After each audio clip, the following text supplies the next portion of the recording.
The last time we had been on Tawayak Lake Trail was about a year ago. I have to admit, I was filled with a little apprehension as there is a wide open area midway through the hike where it seems like there's always bison, and we had an encounter with a mother and calf last time. Still, I wanted a long hike, and this 15-kilometer or 9.4-mile trail seemed to be the best choice. Near the trailhead, we saw a variety of goldenrod, thistles, and even woolly burdock. The clusters of flower buds looked like alien egg pods.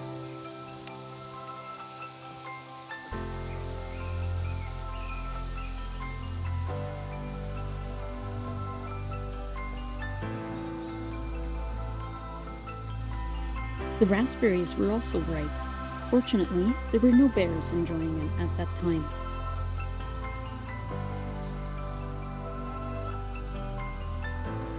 As we passed the boardwalk, we noticed some large hoofprints on the trail.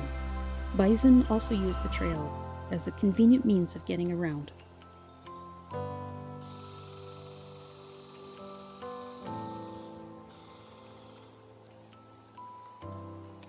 Lyndon paused to make an assessment on some bison poop and figured that by the still moist splatters on the sides, it was likely from that morning. We kept our eyes open and our ears listening, and still took in the beauty of the forest.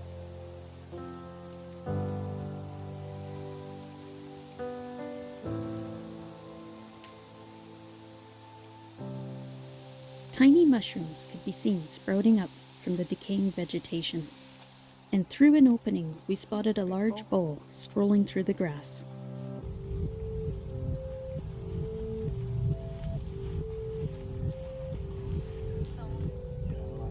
There were some other hikers also watching the bull. In the distance is Tawayak Lake, which is Cree for halfway. Back in the days before the park was created, this lake marked the halfway point from Fort Edmonton to the hunting grounds in Beaver Hills, which would be to the east. We stopped to look at a bison wallow. Check out my video link to see one in use by a bison bull. We continued on, and I found some more fresh bison poo. Glad I saw it before I stepped in it. And we found some more tracks. Can I go put my hand in there just for comparisons? They are quite large. I was grateful for the lack of wind. The last time that we walked through this area, the wind created many odd sounds as it blew through the trees.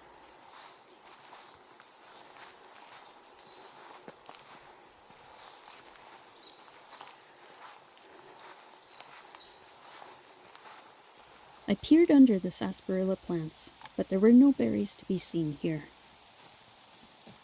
There were also a few frogs about. This one seemed to be enjoying the morning light.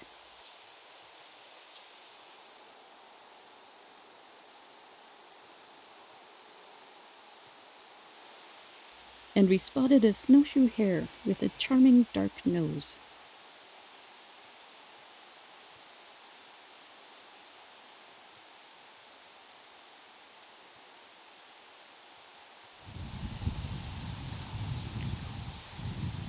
Yeah, it looks nice. There are a couple of open areas that break up the forest.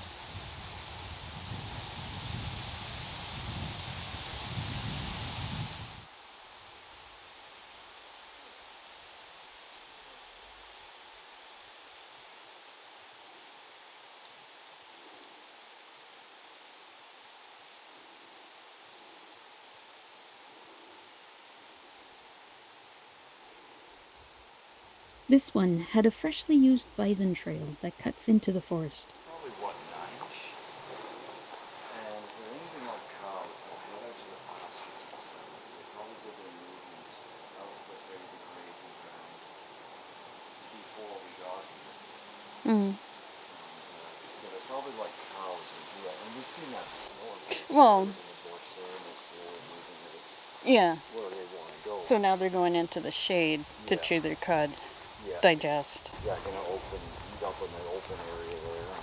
And then, yeah, like you said, later in the afternoon, once they're full, they'll come back to their areas, or whatever area they feel they want to be in, because they rotate around.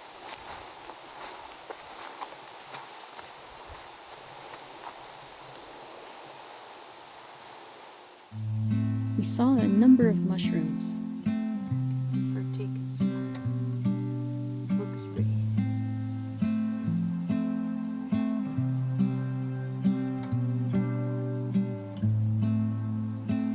The ones sprouting from the old bison patties looked so delicate. On the spot. And then they broke an ant's nest and threw the sand everywhere.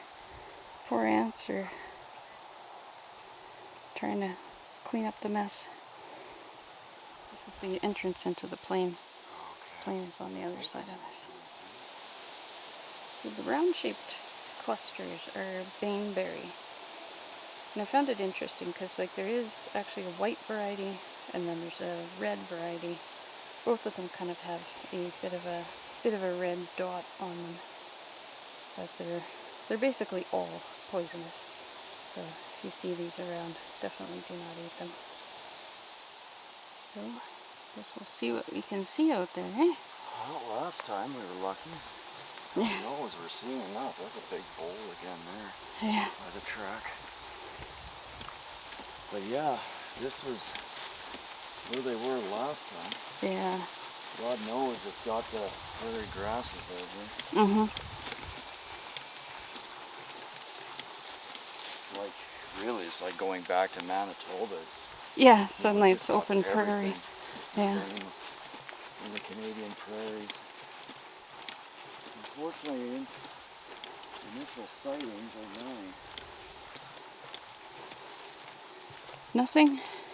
No, not as far as the eye can see. We'll see what's around Yeah, that corner. 'Cause unless it was around there's- that corner last. Yeah, or over the hills or in the brush. I should But take yeah. another shot of that open space. Right now, no, nothing. So this is where we found mother and calf last time we were here, but this time nothing.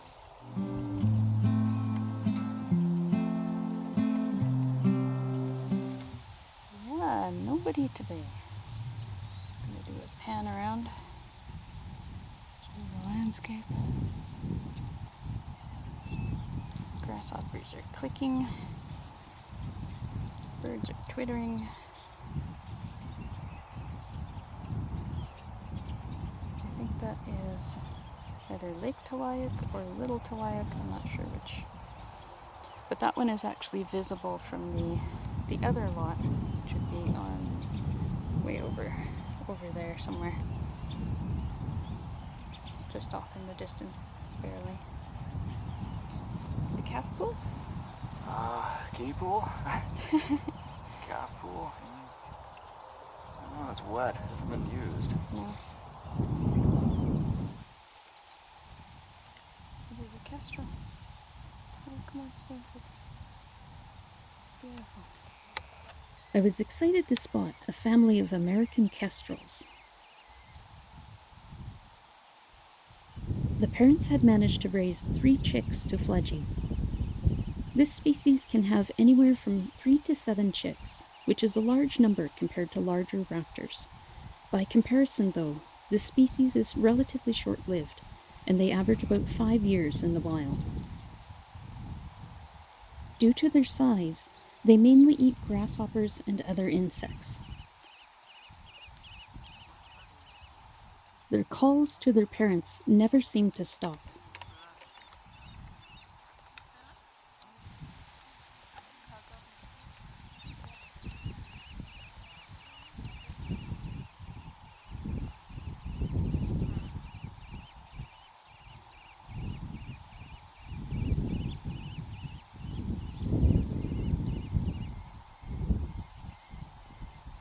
As we watched, one of the parents flew in and gave one of the youngsters a grasshopper to eat, which you can see here.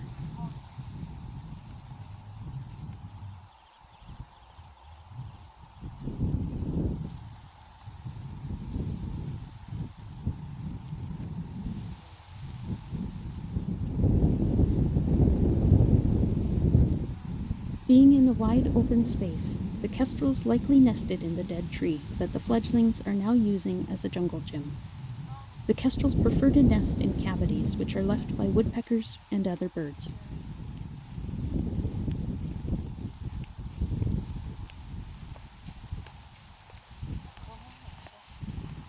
While we watched, several groups of hikers passed by, including 2 cyclists.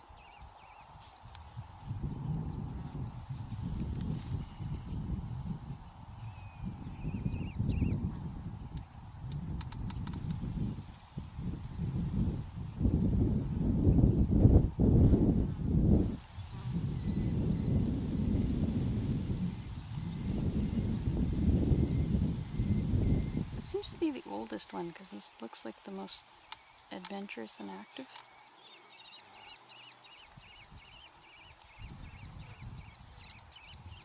He's active, huh?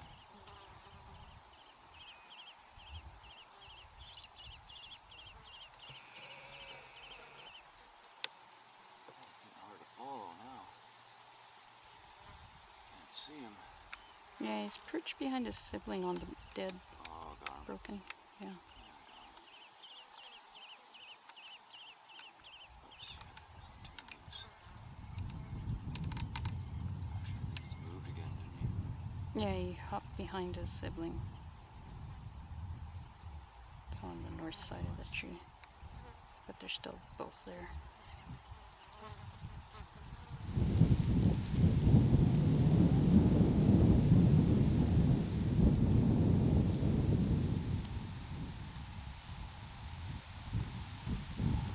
One group paused, and Lyndon pointed out where the young birds were perched to them. See him, he's over here on the... Oh, so that's a dead trunk there. Couple little young ones.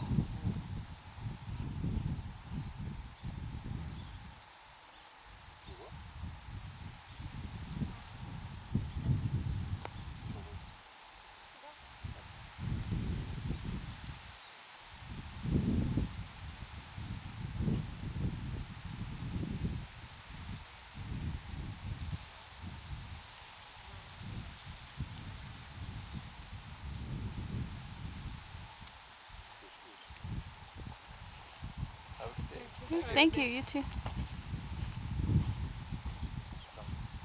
We must have spent about 15 minutes watching the birds, and like the weather, things can change in a short time.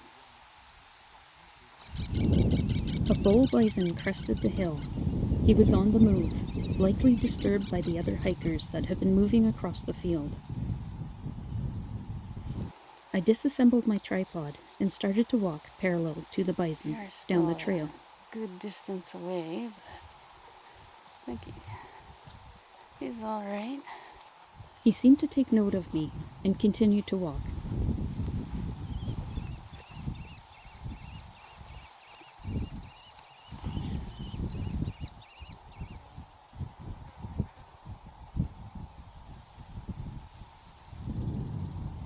He passed the tree where the kestrel family was. Lyndon had taken a couple of extra moments to get his tripod put away. I realized afterwards that by standing up and moving down the trail, it probably helped corral the bull and persuade him to head around us instead of crossing the trail in front of us.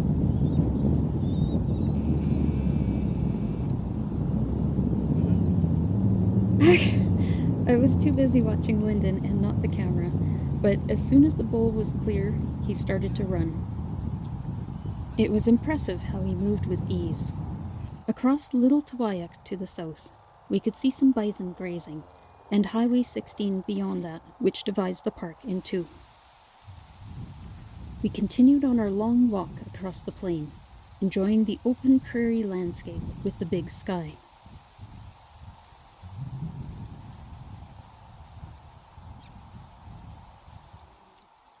Foxtails waved in the breeze, almost ready to release their seeds.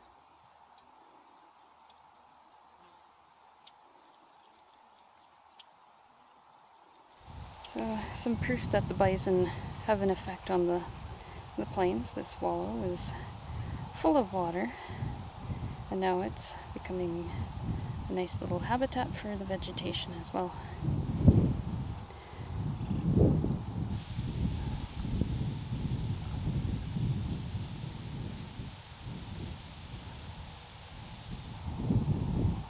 I turned around and looked back across the plain. Wallows dotted the landscape and made the slope look like a minor war zone.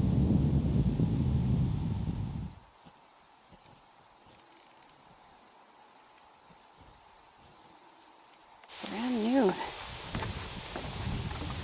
It's the 10K. In spring, this part of the trail can be quite muddy and impassable for the majority of hikers. Although there is a section where they built a boardwalk to help hikers pass and prevent erosion. A morning cloaked butterfly enjoyed the sunshine. The halfway point.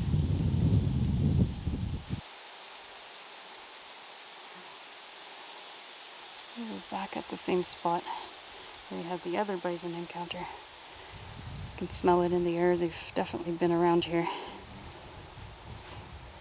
Lots of footprints. Wallow over there. But nobody today.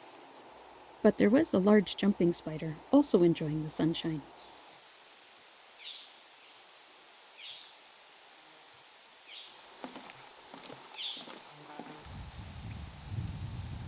We continued around the west side of the loop, pausing at a picturesque lookout.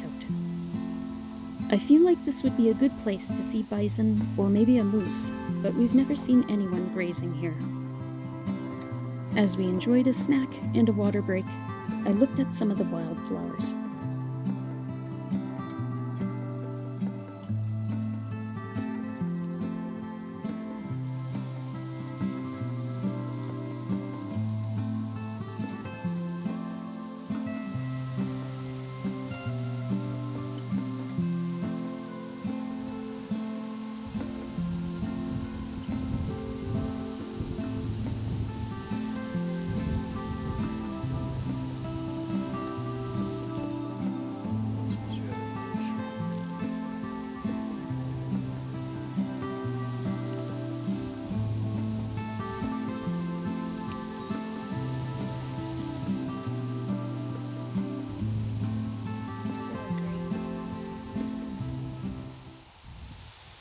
These are the plants that made our cats silly on the farm. Oh, really? Yeah, Oh. these are the ones. Oh, yeah, I thought it was a type of mint. Yeah, Susie, when in the fall, it was a warm day in the fall, Mm-hmm. and of course they turned more brown. Mm.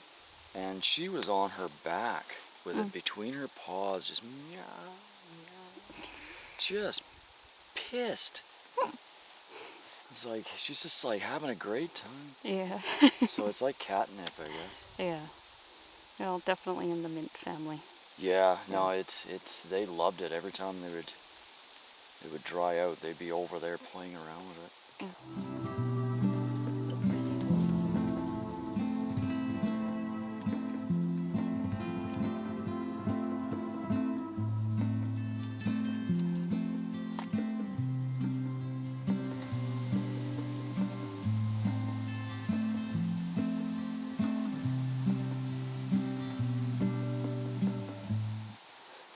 Conditions for it, I would imagine. Yeah. No, this thing is massive. Oh, somebody with a bear bell. Actually, they're probably riding a bike. The cyclist passed quickly, and she had a good streak of mud up her back from the splatter. We continued to enjoy seeing the various mushrooms.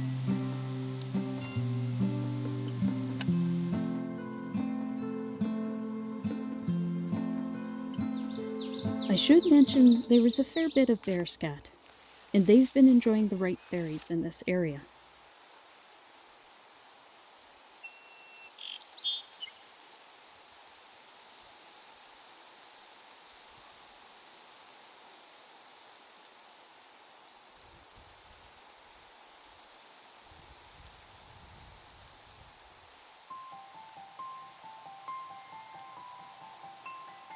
We had finally made it back around to the access road that leads back to the parking lot. The comments on all trails always amuse me, as people complain that the access road isn't very picturesque. There is a secondary trail that, if you continued past this access road, you can walk through more forest and past some beautiful little swamps. Of course, if your feet are getting tired and you're tired, you can definitely take the easy route back. My first ones of the year. My first ghost pipe of the year. That's very cool. Exciting. These white plants bring me joy to see, especially since I didn't see any last year.